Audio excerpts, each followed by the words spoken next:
അസ്സലാമു അലൈക്കും വറഹ്മത്തുള്ളാഹി തആല വബറകാതുഹു. നമ്മുടെ എല്ലാവർക്കും ഇപ്പോൾ ഒരു പ്രശ്നത്തിലാവുണ്ട്. എന്താ പ്രശ്നം എന്നറിയാം? നമ്മുടെ മക്കളെ പറഞ്ഞ് മര്യാദയ്ക്ക് വളർത്താൻ കഴിയുന്നില്ല എന്നുള്ളതാണ്. ഒരു കാര്യവും നമുക്ക് അവരോട് പറഞ്ഞ് കൺവിൻസ് ചെയ്യാൻ സാധിക്കുന്നില്ല. നമ്മളൊന്ന് പറയുമ്പോൾ അവർ രണ്ടിങ്ങോട്ട് പറയും. നമ്മളൊരു സ്ഥലത്ത് പോകണ്ടെന്ന് പറഞ്ഞാൽ അതെന്തേ നമ്മൾ പോയാലുള്ള കുഴപ്പം, എന്താ നമുക്ക് പ്രശ്നം, എന്താ അങ്ങനെ ചെയ്താലുള്ള കുഴപ്പമെന്താ, ഇങ്ങനെ 100 ചോദ്യങ്ങളുമായി അവർ നമ്മളോട് തിരിച്ച് ചോദിച്ചുകൊണ്ടിരിക്കണം. പഴയ കാലത്തെ കുട്ടികളെ പോലെയല്ല. ഇന്നത്തെ കുട്ടികൾ എല്ലാം വളരെ ഫാസ്റ്റായിട്ട് സോഷ്യൽ മീഡിയയിലൂടെയൊക്കെ അവർ കാണുകയും കേൾക്കുകയൊക്കെ ചെയ്യണം. അപ്പോൾ അവർക്ക് അവരുടെ ജീവിതവും അവരുടെ കാഴ്ചപ്പാടും ഒക്കെ വളരെ വ്യത്യസ്തമാണ്. പഴയ കുട്ടികൾക്കാണെങ്കിൽ നമ്മുടെ ആ ഗ്രാമത്തിലുള്ള അവസ്ഥകൾ മാത്രമേ അറിയൂ. പുറം ലോകത്തെക്കുറിച്ച് അറിയാൻ അവർക്കൊരു അന്നൊരു സാധ്യതകൾ കുറവായിരുന്നു. ഇന്ന് ലോകം മുഴുവൻ അവരുടെ കയ്യിലായിരിക്കുന്നത്. അപ്പോൾ അത് മുഴുവൻ അവർക്ക് കാണുവാനും കേൾക്കുവാനും അറിയുവാനും ഒക്കെ ഉള്ള ഒരു സാഹചര്യങ്ങളുള്ളത് കൊണ്ട് തന്നെ കൃത്യമായി പറഞ്ഞാൽ മാതാപിതാക്കളെക്കാൾ കൂടുതൽ നോളജ് അവർക്കുണ്ട്. പക്ഷേ അവർക്കില്ലാത്ത ഒന്ന് മാതാപിതാക്കളെ പോലത്തുള്ള എക്സ്പീരിയൻസ് അവർക്കില്ല എന്നുള്ളതാണ്.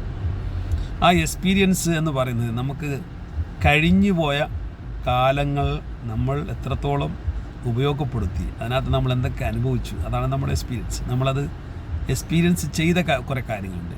കുട്ടികൾക്ക് ആ എക്സ്പീരിയൻസിലേക്ക് കടന്നു ചെല്ലാൻ കഴിയില്ല. കഴിഞ്ഞു പോയ കാര്യം, ഭാവിയിലുള്ള കാര്യങ്ങളിലേക്ക് മാത്രമേ അവർക്ക് കടന്നു ചെല്ലാൻ കഴിയുള്ളൂ.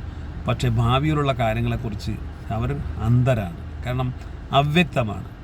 ഇനി എന്താണ് നടക്കാൻ പോകുന്നത് എന്നത് അവ്യക്തമായൊരു കാര്യമാണ്. അതിലേക്ക് അവർ നടന്നു പോകാനേ അവർക്ക് സാധിക്കുള്ളൂ. ഒരിക്കലും കഴിഞ്ഞു പോയ കാര്യത്തിലേക്ക് അവർക്ക് നടന്നു പോകാൻ സാധിക്കില്ല.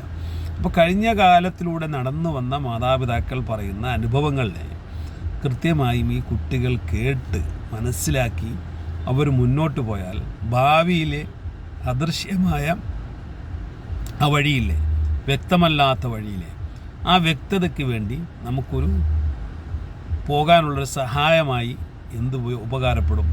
ഈ മാതാപിതാക്കളുടെ ഉപദേശങ്ങളെ ഉപകാരപ്പെടും.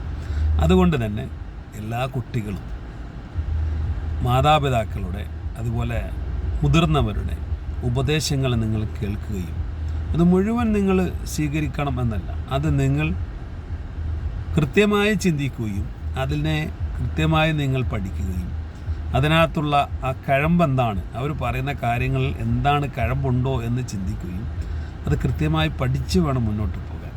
ഇല്ലാതെ നിങ്ങൾ മുതിർന്നവർ പറയുന്നത് മുഴുവൻ തള്ളിക്കളഞ്ഞ് നിങ്ങൾ മുന്നോട്ട് പോയാൽ അദൃശ്യമായ വഴിയാണ്. അതിൽ പല കുഴികളും പൊട്ടക്കിണറുകളൊക്കെ ഉണ്ടാവും. അതിൽ നിങ്ങൾ പോയി പെട്ടുപോകും. അതുകൊണ്ട് എൻ്റെ സ്നേഹമുള്ള കുഞ്ഞു മക്കളോട് പറയാനുള്ളത്, മുന്നോട്ട് നടക്കുന്ന അദൃശ്യ വഴികളിൽ പൊട്ടക്കിണറുകൾ ഉണ്ടാകാൻ സാധ്യതയുണ്ട്.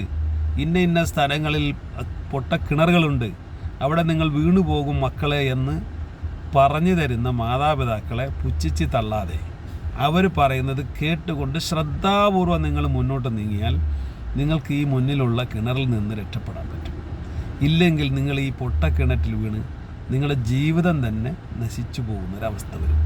അതുകൊണ്ട് കൃത്യമായി മാതാപിതാക്കൾ അവർ വളരെയധികം ജീവിതത്തിൽ എക്സ്പീരിയൻസ് ചെയ്തവരാണ്. പല കാര്യങ്ങളിലും എല്ലാ വഴികളിലും അവർ നടന്നു വന്ന വഴികളിൽ പലതിലും പല കിണറുകളിലും അവർ വീണവരുണ്ട്, വീണ് രക്ഷപ്പെട്ടവരുണ്ട്. അപ്പോൾ അതുകൊണ്ട് വീഴാതെ രക്ഷപ്പെട്ടവരുമുണ്ട്. അപ്പോൾ ഇതൊക്കെ നിങ്ങൾക്ക് പറഞ്ഞു തരുമ്പോൾ എങ്ങനെ നമുക്ക് വീഴാതെ രക്ഷപ്പെടാം, എങ്ങനെ ഈ പൊട്ടക്കിണറിൽ വീഴാതെ നമുക്ക് മറികടന്ന് പോകാം എന്ന രീതിയൊക്കെ നമ്മളെ മാതാപിതാക്കൾ പറഞ്ഞു തരുമ്പോൾ അതിനൊരിക്കലും നിങ്ങൾ പുച്ഛിച്ച് തള്ളരുത്. പുച്ഛിച്ച് തള്ളിയാൽ നിങ്ങൾക്ക് തന്നെയാണ് പ്രശ്നം.